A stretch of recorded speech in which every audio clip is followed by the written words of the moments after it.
commencer, je tiens à mettre les choses au clair. Je n'ai aucun intéressement de près ou de loin au sein de la société Kik. Si je fais cette enquête, c'est seulement parce que j'en ai marre qu'on colle une étiquette nauséabonde aux streamers de cette plateforme, streamers qui au passage n'ont rien demandé, à part de pouvoir enfin vivre de leur passion et qu'on les laisse tranquilles. Par souci d'efficacité, j'ai focalisé mon attention sur une seule vidéo dénigrant Kik afin de l'utiliser comme fil conducteur. Nommée Kik, la plateforme de la honte de promotion pour les casinos, cette dernière est assez virulente. En voici un premier extrait. Kik serait le nouvel Eldorado des streamers et des streameuses. Eh bien, c'est de la merde. Et je vais vous expliquer factuellement pourquoi. Déjà, qu'est-ce que c'est Kik ? Kik, c'est une plateforme de streaming qui utilise les services d'Amazon, ainsi que l'interface de Twitch, louée par Amazon, tout à fait légalement, pour créer sa plateforme. Donc en gros, c'est qu'il donne du pognon à Twitch pour en fait fonctionner, techniquement. En effet, Kik utilise les serveurs AWS d'Amazon. C'est pourquoi, en interview sur la chaîne du streamer Big E, Eddie, le cofondateur de Kik, a expliqué les problèmes rencontrés au début. This was a real issue amongst Amazon and Twitch. They just tell you, don't use our services, fuck off. But that's what originally happened, to be honest with you. I'll let you know. So when we first launched Kik, like they're like, hold on, we can't give you this IVS service. And we're like, okay, cool, we'll go elsewhere. And then we moved over, and then they're like, oh, come back. It was like, never mind, we want you now. We're like, all right, fair enough, we'll stick around. But we've already got like, alternative set up. Concernant la bande passante, une rumeur faisait état que Kik payait 8 à 10 fois plus cher que des concurrents comme YouTube par exemple. Yeah, no, well that's what I mean. Like 8 to 10%, I would be concerned. Like if I was looking at Kik, I was like, these guys are paying 8 to 10% higher on their bandwidth. Like that's a problem. Like that would not be sustainable. So that's why I really wanted to debunk that one. À en croire donc le cofondateur de la plateforme, cette rumeur serait infondée. Et en parlant de lui, tiens, je crois que notre ami veut nous communiquer une info. Mais surtout, qui est derrière Kik ? Eh bien, les gens derrière Kik, c'est Stake, l'énorme plateforme de casino, aujourd'hui bannie de Twitch. Alors, ce qu'il raconte est une énorme sottise, mais vu que ça nécessite un développement approfondi pour ne pas véhiculer de fake news comme il l'a fait, on en reparlera plus tard dans la vidéo. Twitch avait enfin bougé son cul contre les casinos il y a un an de ça. Ils ont banni donc pas mal de types de casinos illégaux dessus, notamment Stake. Et donc Stake, c'est dire... Fuck that shit, je vais faire mon propre truc pour avoir mes streamers, casino, IRL, porno, etc. Littéralement, il y a du porno sur Kik, hein, c'est pas une blague. Eh, bande de petits coquins, vous mourrez d'envie que j'en parle, hein ? Pas d'inquiétude, je vais le faire. Mais d'abord, penchons-nous sur ses propos concernant le casino. En effet, dans ses conditions générales d'utilisation, Twitch a publié une interdiction des sites de jeux risqués, sous-entendu de casino. J'ai donc voulu pousser le truc un peu plus loin et lire ce que 99% des gens ne lisent jamais. À partir du 18 octobre, nous durcissons nos règles afin d'interdire le streaming de tous les sites répertoriés comprenant machines à sous, jeux de dés ou de roulettes, ne disposant pas de licence aux États-Unis ou dans d'autres juridictions n'offrant pas de protection suffisante aux consommateurs. Et quand on y regarde de plus près, on se rend compte que Twitch a interdit seulement quelques sites qui ne disposaient pas d'une licence valable aux États-Unis. Le problème, c'est que la plupart des gens n'ont lu que le titre, comme l'a si bien résumé Devin Nash. Ce n'est pas un ban des casinos. Les gens qui ne lisent que les titres n'ont rien compris. Twitch ne dit pas qu'ils bannissent tous les casinos. Non, ils font seulement mention des sites qui ne sont pas agréés par les États-Unis. Il y aura donc toujours des streams casinos sur Twitch, même après le 18 octobre. Et en effet, quand on s'y penche de plus près, le casino est toujours présent sur Twitch, voire même plus populaire que sur Kik. Ces captures d'écran ont été faites le 21 mai 2023 à 18h, et on y constate 16 000 spectateurs sur Twitch contre 9 000 sur Kik. J'ai aussi fait un tour tant qu'à faire du côté des stream hot tub. Et là encore, Twitch est bien loin devant Kik. Mais bon, là n'est pas le sujet. Vous l'aurez donc compris, Twitch a banni plusieurs sites de casinos en ligne. Vous pensiez que c'était grâce aux streamers qui mettaient la pression sur la plateforme ? Eh ben non. Accrochez-vous bien. Je m'apprête à révéler une info passée totalement inaperçue pour 90% des gens. Si Twitch a décidé de bannir la majorité des sites de jeux d'argent, c'est pour une seule et unique raison. La voici. And this week, there's still time to get in on the action with our exclusive offer for new customers. Bet $5 on the money line and get $150 in free bets if your team wins. Just download the app and use the promo code TNF to sign up. Vous n'avez rien vu d'anormal dans le spot ? Je comprends, c'était rapide. Si je vous montre cet article, peut-être que vous commencerez à comprendre. DraftKings devient le bookmaker officiel pour la NFL sur Amazon. Et alors, me direz-vous ? Ok, Prime Video s'associe à un bookmaker pour des paris sportifs sur des matchs de football américain. Je vous l'accorde, pour l'instant, il n'y a pas grand-chose de louche. Par contre, Twitch, détenu je le rappelle par Amazon, a annoncé interdire certains sites de jeux d'argent seulement quelques jours après avoir signé son partenariat avec DraftKings. Le site de Bloomberg fera foi avec un article en date du 13 septembre 2022. Et si on comparait avec la date du communiqué de presse de Twitch ?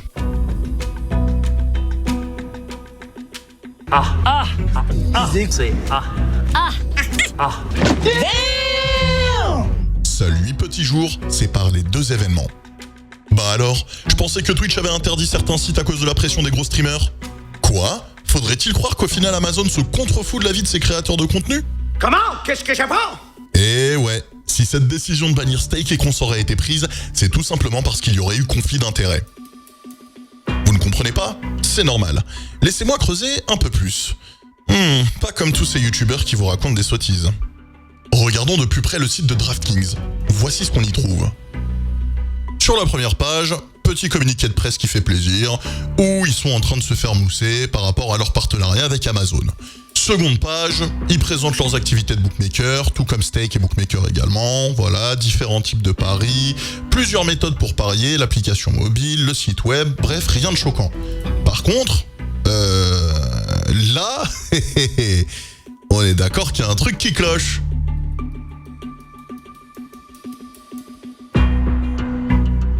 Oui, vous ne rêvez pas. Tout comme Stake, DraftKings possède un site de casino en ligne. Et le moins qu'on puisse dire, c'est qu'il est super bien fourni.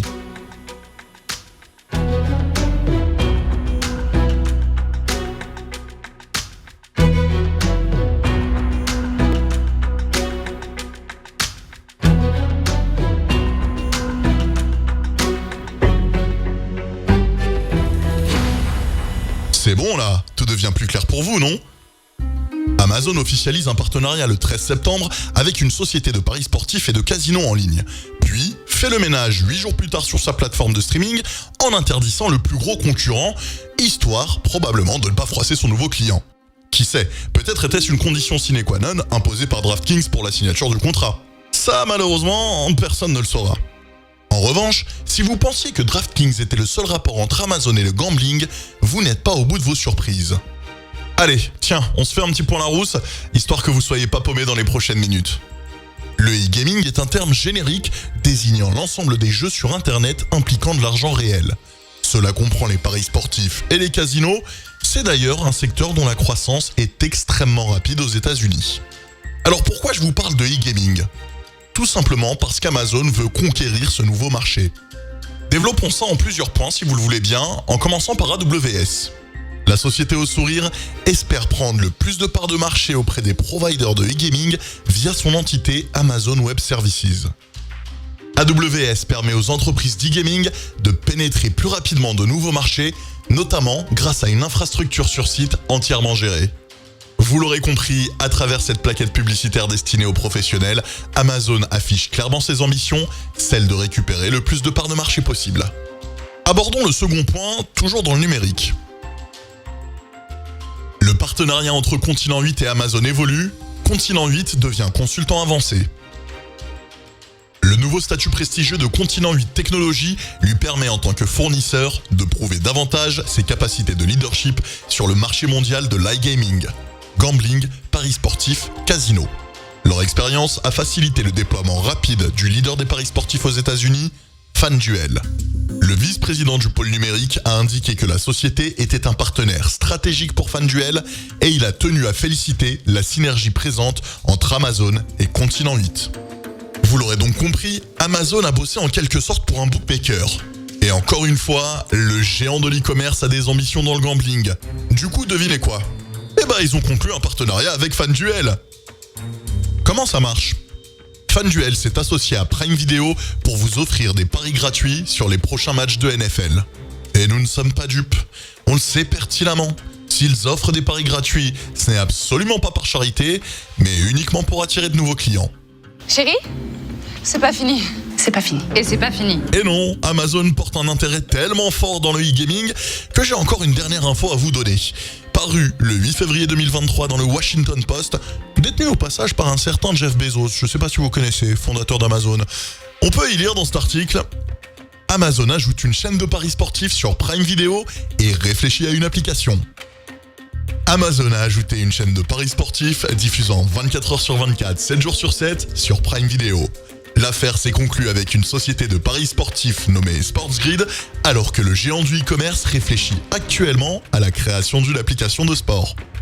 Nous avions révélé en décembre une information indiquant qu'Amazon réfléchissait à une application de sport afin de générer de nouveaux revenus issus de ses droits TV. SportsGrid pourrait faire partie de cette application si Amazon en fait la demande, ce qui leur permettrait de mettre un pied dans le monde des paris sportifs sans avoir à produire le contenu en interne. Ça fait beaucoup là, non? Ouais, c'est vrai, t'as raison Yvick. Mais en réalisant cette enquête, j'ai ouvert la boîte de Pandore. Et tel des poupées russes, j'allais de découverte en découverte.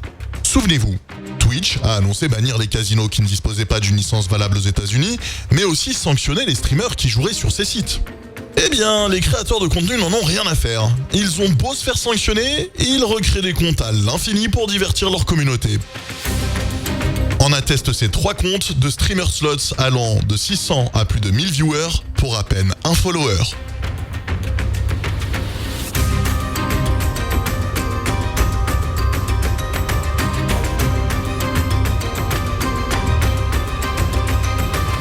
Mais le pire dans tout ça, c'est que certains gros, voire très gros streamers échappent aux sanctions pourtant annoncées par Twitch. Dans cet article, RMC Sport, en date du 29 mars dernier, ayant pour titre « Neymar a perdu 1 million d'euros dans un casino en ligne », on peut lire notamment que Neymar diffusait en live sur sa chaîne Twitch une session slots en partenariat avec Blaze. Autre streamer, autre casino, cette fois, le site s'appelle BC Games. J'ai donc voulu vérifier si ces sites étaient bel et bien dans la légalité. Et en faisant 2-3 recherches, je me suis aperçu que ni l'un ni l'autre n'avaient l'autorisation de proposer ces services aux États-Unis. Et comme je cherche vraiment la petite bête, j'ai voulu tester par moi-même. Je me suis donc rendu sur stake.us, la version américaine de Stake. Problème, je suis localisé en Europe, donc on me refuse l'accès au site et on me redirige sur stake.com. Du coup, hop, David Copperfield, je me localise aux États-Unis, je réactualise le site américain de Stake, et là, comme par magie, ça fonctionne. Je peux me créer un compte, je n'ai aucun problème. Du coup, regardons sur Blaze.com si ça fonctionne depuis les États-Unis. Eh bien non, Blaze.com n'est pas disponible dans votre pays. En raison des lois sur les licences et les règlements, nous ne pouvons pas vous offrir nos services. Regardons chez BC Game, toujours depuis les États-Unis. Désolé, il semble que vous essayez d'accéder à BC Game depuis une zone restreinte. Conformément aux normes de la licence de jeu, nous ne pouvons pas accepter les joueurs de votre région, bla bla bla bla bla. Désactivons le VPN pour voir. Nous sommes donc de retour en France. Je réactualise la version américaine de Stake, et là, comme vous le voyez, je ne peux plus y accéder. Par contre, si je réactualise Blaze, que je ne suis plus localisé aux États-Unis, eh bien, le site fonctionne. Je peux me créer un compte. Bon, en ce qui concerne BC Game, c'est également interdit en France, donc quoi qu'il arrive, que je sois localisé aux États-Unis ou en France, eh ben ça ne marchera pas. Vous l'avez vu, ces 2 sites sont prohibés aux États-Unis et vont donc à l'encontre des conditions générales d'utilisation de Twitch. Les streamers en question auraient dû être soumis à une sanction, mais pourtant, il n'en est rien. Allez, histoire que vous compreniez quel genre de société est derrière Twitch, je vous propose, tel Samuel Etienne, une revue de presse rapide. On commence par The Guardian. Seul le profit les intéresse en vrai, ils n'en ont rien à faire des conditions de travail des employés. Chez The Daily Mirror, un ancien employé d'Amazon révèle que les travailleurs sont traités comme des esclaves et n'ont pas le droit à une pause toilette. Chez CNBC, Amazon, épinglé par le département du travail pour avoir exposé ses employés à des risques de sécurité. Radio France, cadence infernale et bouteille de pipi, un nouveau scandale éclabousse Amazon. The Intercept, des documents prouvent qu'Amazon était au courant des chauffeurs qui urinaient dans des bouteilles et qui déféquaient dehors, et ce, malgré leurs démentis dans la presse. Amazon nie que les chauffeurs sont obligés d'uriner dans des bouteilles, voici donc les bouteilles sur le site de Vice. Et oui, la société de Jeff vous cache bien des choses. Stake n'est pas le seul vilain petit canard dans l'histoire. Si après tout ça, vous idéalisez toujours autant Twitch, petit conseil, faites des recherches de votre côté, vous seriez étonné de voir la montagne de scandales à propos d'Amazon. Enfin, bon, passons, on s'éloigne un peu du sujet là. Écoutons plutôt d'autres affabulations. La plateforme est totalement déficitaire, mais parce qu'ils s'en battent les couilles. Really, honestly, right now, so Kick has only been around for 3 to 4 months, right? We saw profit in Q1. We saw profit in Q1 just through one strategic partnership, right? That's all, right? That's all it takes. not a difficult business model to sustain if you're doing it correctly, right? And I think there is ways to go about this. And I think naturally people are skeptical for the right reasons, and we'll just continue to prove them wrong. We're most certainly, like I said, we're not like the taking people's subscriptions, money, and all that kind of stuff isn't what makes live streaming sustainable. That is the biggest misconception of them all. The misconception of us overpaying for server costs. Like, there is absolutely no issues right now with Kick's sustainability, and I can tell you that right now as someone who, like, we're trying to make we're making 2-3 year deals right now with people, right? That should go to show that us as a company, we are not worried about the sustainability. Kick est tellement en déficit qu'il prévoit d'engager 1000 personnes d'ici fin 2023. Chez Kick Streaming, nous allons redoubler d'efforts afin de proposer un vrai support aux créateurs. Kick sera la première plateforme de live stream à offrir un service client 24h sur 24, 7 jours sur 7 pour les streamers affiliés et partenaires. Les autres utilisateurs auront un support non-stop par email. Nous nous sommes fixé l'objectif d'embaucher 1000 nouvelles recrues pour nos bureaux européens et australiens, avec une majorité de postes en tant que support, partenaire, modérateur, ainsi que dans l'équipe de résolution des conflits. Tiens, en parlant de modérateur, ça me fait penser qu'on s'est pas encore penché sur la légende urbaine et le fantasme commun que Kick est une plateforme pornographique. Et donc Steak s'est dit, fuck that shit, je vais faire mon propre truc pour avoir mes streamers, casino, IRL, porno, etc. Littéralement, il y a du porno sur Kick, c'est pas une blague. Alors oui, Aiden Ross a fait quelque chose d'immensément grave. Mais non, il n'a pas regardé de film pour adultes en direct.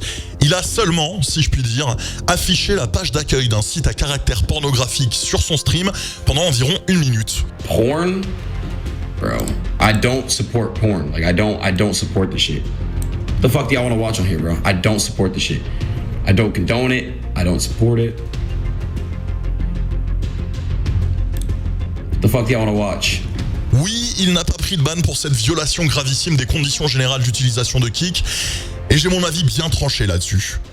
Mais si on reste factuel et qu'on recontextualise, cet événement s'est déroulé au début de la plateforme qui venait d'être créée fin 2022. Alors je n'essaye absolument pas de minimiser la gravité de son acte, mais comparativement, si on regarde sur Twitch, il y en a eu des dingueries aussi, hein. En septembre dernier, une streameuse a eu une relation sexuelle en plein live et n'a pris que 7 jours de ban. Mais ceci n'est qu'un exemple parmi tant d'autres. Histoire de rester factuel, je me suis rendu sur le site officiel de Twitch afin de lire le rapport de transparence qui clôturait l'année 2022. Et sur ces 12 mois calendaires, il y a eu 382 424 sanctions attribuées pour comportement haineux, harcèlement sexuel et harcèlement moral, ainsi que 69 916 sanctions pour nudité, comportement sexuel et pornographie. Attention, on ne parle là que de sanctions recensées par Twitch. Qui sait combien d'infractions sont passées au travers des mailles du filet ? Alors je ne dis pas que ce qu'a fait Aiden Ross n'est pas grave, hein. Bien au contraire, je condamne très fermement, très fortement, mais tournons une bonne fois pour toutes la page de cette histoire de pornographie sur Kick, puisqu'en plus de ça, Kick vient de durcir sa modération. Pour preuve, ces streamers ont été bannis il y a quelques jours. Votre compte a temporairement été suspendu. Sachez que cette décision est à effet immédiat et qu'elle perdurera pour les 23 prochaines heures en raison d'une violation de nos conditions générales d'utilisation. Voici le motif. Contenu à caractère sexuel explicite. Cette suspension prendra fin le 21/05/2023 à 9h13 et 46 secondes précisément. Cher social, votre compte a été suspendu pour les 23 prochaines heures en raison d'une violation de nos conditions générales d'utilisation. Raison du ban, discours haineux.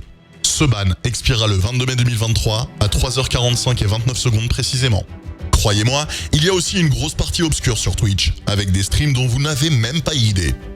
Par exemple, cette demoiselle s'amusait à simuler un avortement tous les 20 subs alors qu'elle était boostée en homepage de Twitch. 3, 2, 1. I gotta quickly get pregnant.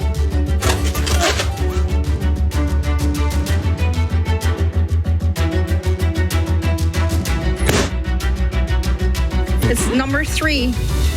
It's number 3 today. Hello? It didn't pop. Okay, again. Hello? Okay. There. Number 7.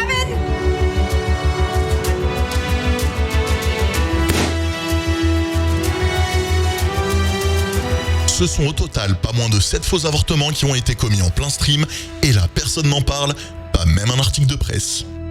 Donc prenez bien conscience de ce qu'est Kik, prenez bien conscience de qui est derrière Kik, prenez bien conscience que Kik, c'est un mélange de blanchiment d'argent, de casino, de porno, et effectivement quelques streamers jeux vidéo beaucoup trop cupides pour l'argent. Alors oui, on est sur Kik pour l'argent, mais là où la vision de ce monsieur est étriquée, c'est qu'il n'y a pas que ça. Kik est visionnaire et veut révolutionner le streaming. Okay, the product is as good as the competition. We're going to release this, and it's called the Creator Incentive Program. And this will change the landscape. This will bring over all those 100 to 1,000 viewer streamers, even up to the 5,000 viewer streamers. They're all going to move to Kik. The only people who won't be on Kik are going to be the ones who are locked into massive contracts with the other platforms, and we'll take them too. Fuck it. So that's something it's something we're working on. I think I'm super excited about. Like when we release this, that'll be the final blow, I reckon. But it's Concernant l'expérience viewer, Kik ne prévoit pas de vous assassiner de publicité. one thing we are working on is we want to allow people to serve ads themselves, right? I think that'll be really, really important to begin with, right? So, for example, you as a creator, you get a deal with, say, I don't know who you get a deal with, G Fuel, right? You get a deal with G Fuel. G Fuel sends you the ad they want you to play, and you play that ad, when you want to, and you have your deal directly with them. Essentially, you can run, ads yourself. You can see how many impressions you've got, how many unique, views and whatnot, and then you can broker those deals yourself. We don't want to get involved in the advertisement side of things straight away. It's not on the roadmap right now. I think advertising is such an old school way of looking at revenue from especially live streaming. Enfin, Kik n'a pas pour objectif de se gaver sur ses streamers.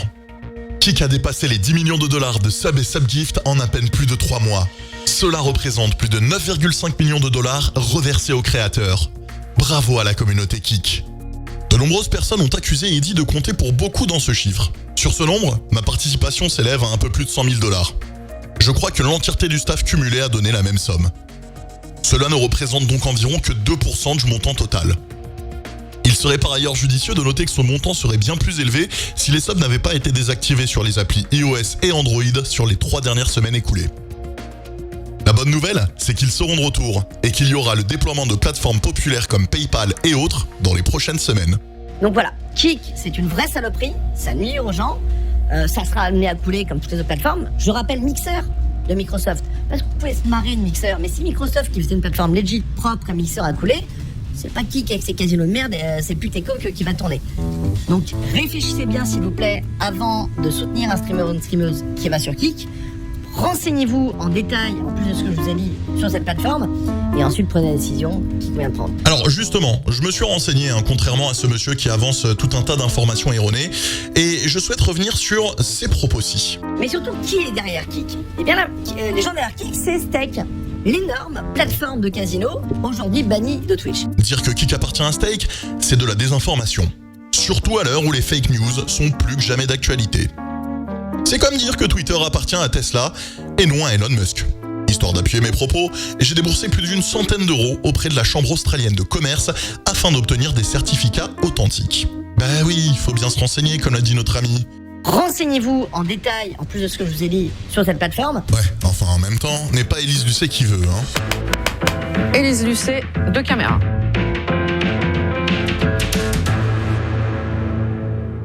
Sur ce document, on voit donc que Kik Streaming Proprietary Limited appartient à 100%, 1000 parts au total, à EasyGo Entertainment Proprietary Limited. EasyGo qui possède de nombreuses compagnies comme l'atteste ce document.